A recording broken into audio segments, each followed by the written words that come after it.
Chapter 1, where attention becomes the prize. Imagine your mind as a quiet, sacred space, a garden for your thoughts and dreams. In this sanctuary, every idea is a seed, every hope a budding flower. Here, you have the power to nurture what grows, to choose which thoughts to water and which to let go. This is your inner world, a place of peace and possibility, where your attention is the sunlight that brings everything to life. Now picture an invisible invasion, trampling that garden, psychological targeting. It's as if unseen forces are stepping on your dreams, muddying the soil, and leaving confusion in their wake. This invasion is subtle, often arriving quietly, but its effects are deeply felt. The once calm sanctuary becomes a battleground, and you may not even realize it's happening at first. This war isn't fought with fists, but with manipulations and orchestrated chaos. It's a psychological chess game, where every move is designed to unsettle you, to keep you off balance. The noise and confusion are weapons, and the battlefield is your mind. The real target? Your attention, your most valuable resource. Where your focus goes, your reality follows. If someone can hijack your attention, they can shape your perceptions, your emotions, and even your decisions. Your focus is the gateway to your inner world, and whoever controls it, controls your experience of life. Manipulators know this. They want to control your attention to control you. Their tactics are subtle, making you question your sanity and feel constant anxiety. They plant seeds of doubt, create confusion, and keep you guessing. The more you try to make sense of their actions, the more entangled you become in their web. It's a slow erosion of your confidence and clarity. Strange coincidences and patterns aren't accidents. They're calculated distractions. These are deliberate attempts to keep your mind spinning, to make you hypervigilant and suspicious. The more you notice, the more you're pulled away from your own priorities, and the more you lose touch with your inner calm. The goal, keep you obsessed with their chaos, draining your energy and stunting your growth. If your attention is trapped in fear and doubt, those feelings grow stronger. Over time, your inner garden withers, and exhaustion replaces vitality. You may find yourself unable to rest, your mind racing with worries that aren't even your own. Narcissists and organized stalkers are experts at this, creating situations that demand your vigilance. The more you analyze them, the less you nurture your own life. Their goal is to keep you looking over your shoulder, always on edge, so you never have the peace to focus on your own growth and happiness. Recognizing this dynamic is the first step to freedom. You're not imagining it. The fight is real but winnable. Awareness is your shield. When you see the game for what it is, you can begin to reclaim your power and restore your inner peace. Recovery starts by consciously withdrawing your attention from the chaos and turning it inward. Reclaim your mental territory, one focused thought at a time. Each moment you choose to focus on your own well-being, you strengthen your inner sanctuary. It's a process of gentle, persistent self-care. By controlling your awareness, you begin to rebuild your inner sanctuary. With every act of mindful attention, you restore peace to your garden, and your true self can flourish once again.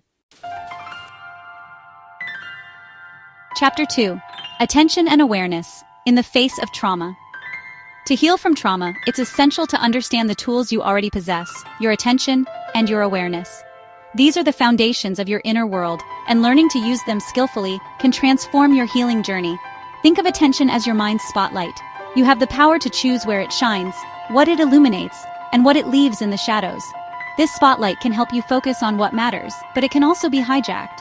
Manipulators and abusers often fight to control this spotlight, keeping you locked in cycles of fear, anxiety, and self-doubt. They want your attention fixed on their needs, their moods, and their threats. But awareness is different. Awareness is the vast field in which your attention operates. A calm, observing presence that notices everything, even the things outside the spotlight. With awareness, you can observe your thoughts and feelings as they come and go, without being swept away by them. It's like sitting on the bank of a river, watching the water flow past. Trauma disrupts both attention and awareness. It narrows your focus, locking your attention onto threats, real or imagined, and making it hard to see anything else. This survival mechanism is meant to protect you, but in prolonged abuse, it becomes a trap, keeping you stuck in loops of fear, hypervigilance, and emotional pain. Healing means reclaiming conscious control over your mind. It's about strengthening your awareness so you can notice when your attention is stuck, and gently guide it somewhere safer. With practice, you learn to redirect your focus, not by ignoring pain or pretending it doesn't exist, but by expanding your awareness to include moments of safety, comfort, and hope. You can acknowledge the storm inside you, but also notice the solid ground beneath your feet, the support that's always there. Mindful redirection is a fundamental skill for taking back your power. It's a practice that grows stronger each time you use it. Over time, this teaches your nervous system that it's safe to look away from danger, to rest, and to heal. This is how you begin to break trauma's grip, by reclaiming your attention, expanding your awareness, and choosing where to focus your energy. Recovery is about learning to direct your attention toward healing, growth, and the possibility of a brighter future. Chapter 3: Understanding Narcissism and Organized Stalking. To defend yourself, you must understand the aggressors. Recognizing their patterns and motivations is the foundation of self-protection. When you know what drives them, you can anticipate their moves and avoid falling into their traps. Malignant narcissists crave control and validation. They see people as tools for their own gratification. Their need for admiration is insatiable, and they manipulate situations to ensure they remain at the center of attention. They often charm, deceive, and exploit, all to maintain their sense of superiority. Your attention, positive or negative, is their fuel. Even your anger or distress feeds their ego, making them feel powerful and in control. They thrive on emotional reactions, so indifference can be your strongest weapon. They create chaos to keep you focused on them, using lies, gaslighting, and drama. By constantly shifting the narrative, they keep you off balance, making it difficult to see the truth or trust your own judgment. Gaslighting makes you doubt your reality, eroding your self-trust. Over time, you may question your memories, instincts, and even your sanity, which is exactly what the narcissist wants. Organized stalking takes this further. Multiple people harass and monitor you, creating relentless psychological pressure. This coordinated effort can make you feel surrounded, watched, and utterly alone, intensifying your anxiety. Tactics include synchronized noise, workplace mobbing, and constant surveillance. These actions are designed to disrupt your peace, making everyday life feel unpredictable and unsafe. The aim: isolate you, destroy your reputation, and keep you anxious. By turning others against you, they cut off your support systems, making you easier to control. Narcissists may recruit others, flying monkeys, to help, using social pressure and plausible deniability. These enablers may not even realize they're being manipulated, but their actions amplify the harm. Each incident seems minor, but together, they create an inescapable atmosphere. The cumulative effect is overwhelming, leaving you feeling powerless and constantly on edge. This isn't about physical violence, it's about dismantling your sense of safety and reality. The psychological wounds can be deep and long-lasting, affecting every aspect of your life. The ultimate goal is to dominate your psychological state. When you feel isolated and confused, you're easier to manipulate and control. Understanding these tactics is the first step to breaking free. Knowledge is your shield. By learning to recognize these behaviors, you can reclaim your power, set boundaries, and begin to heal. Chapter 4: Tactics of Attentional Hijacking. Abusers are masters of hijacking your attention. Intermittent reinforcement, alternating kindness and cruelty, keeps you fixated on them, desperate for peace. They plant ideas and fears through suggestion and repetition, priming your mind to see patterns and messages everywhere. This creates obsessive thought loops, consuming your mental energy. Gaslighting erodes your self-trust, making you doubt your perceptions and depend on the abuser for reality. Social isolation narrows your world, cutting you off from support and making the abuser's voice dominant. With nowhere else to turn, your attention is trapped. These tactics work together to keep you focused on the abuser and their chaos. Recognizing these patterns is crucial. Awareness breaks the spell. Reclaim your focus, and you reclaim your power.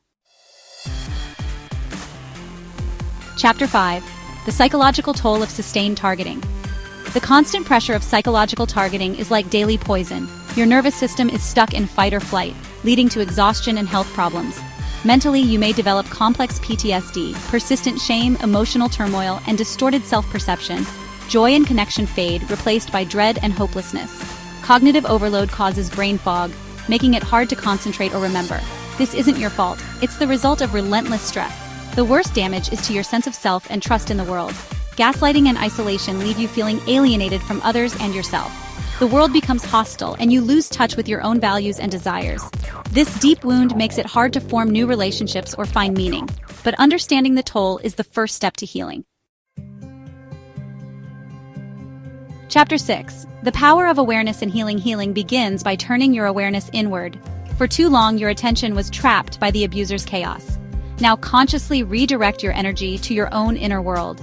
Develop meta-awareness. Observe your thoughts without judgment. Notice where your attention goes and gently choose to redirect it. Use sensory anchors, your breath, the ground beneath your feet, to return to the present. Each time you shift focus from trauma to the present, you rewire your brain for safety. Progress is gradual. Perfection isn't the goal. Every return to your center is a victory. Reclaiming your focus starves the abuser of power. This is how you begin to heal and rebuild.